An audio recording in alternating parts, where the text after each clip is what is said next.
والسؤال رقم 8. السؤال السابع إجابته كانت سورة الفيل، كنا قرأناها بمقام. أيوه برافو عليك، أنا هوند. تمام. طيب احنا كده في السبع أسئلة اللي فاتوا مرينا بالسبع مقامات، فاضل 3 أسئلة. ركز بقى كويس وحاول تجيب درجات كويسة من ال10. فاضل لك 3 أسئلة. هنقرأ سورة قريش. كويس، اسمع كده كويس. بسم الله الرحمن الرحيم.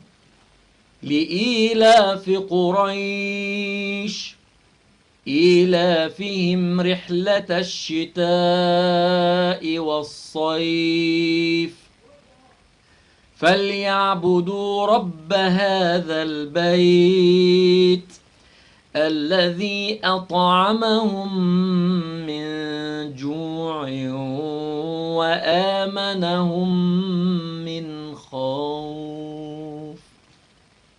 ها، ما اسم المقام؟ ما اسم المقام يا سميع؟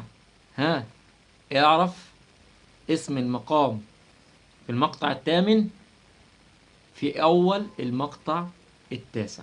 منتظرة.